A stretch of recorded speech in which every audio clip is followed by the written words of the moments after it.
Donald Trump and Volodymyr Zelensky said progress had been made to end the Ukraine war during Florida talks, but the U.S. president admitted the problem of territory remained unresolved.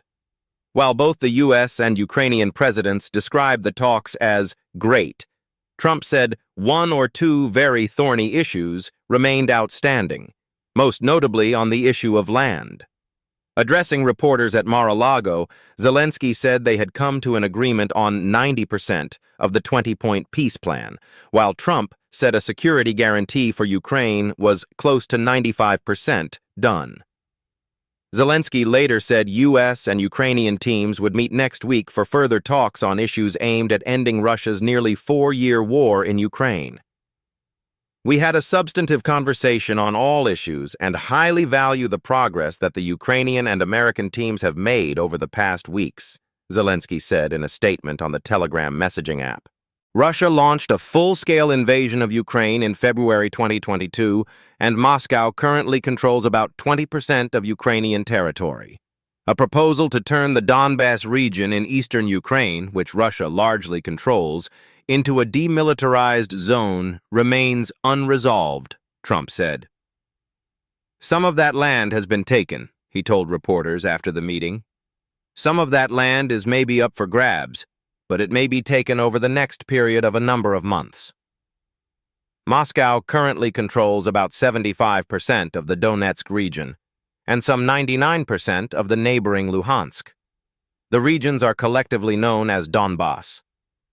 Russia wants Ukraine to pull back from the small part of the territory it still controls in Donbas, while Kyiv has insisted the area could become a free economic zone policed by Ukrainian forces.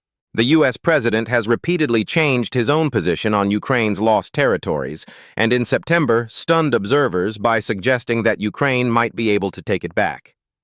He later reversed course. "That is a very tough issue," he said, "one that will get resolved."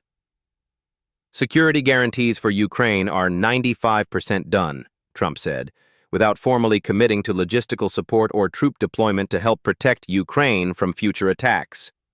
Trump floated the possibility of trilateral talks between the U.S., Russia, and Ukraine, saying it could happen at the right time.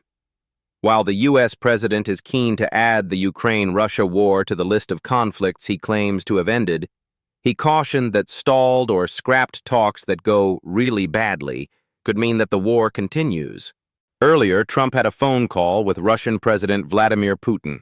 While the U.S. president did not offer many details of the phone call, he said he believed the Russian leader wants Ukraine to succeed. At the same time, Trump acknowledged that Moscow had little interest in a ceasefire that would allow Ukraine to hold a referendum. "I understand that position," he added. Russian foreign policy advisor Yuri Ushakov said the call was initiated by Trump and that he and Putin discussed the latest EU and Ukraine proposals to end the war.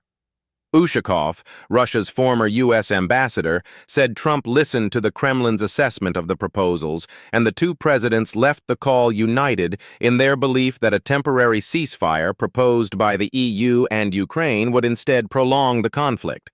Zelensky suggested the Ukrainian officials could meet at the White House in January, potentially alongside European leaders, as the U.S. and Ukrainian delegations finalize plans for further talks.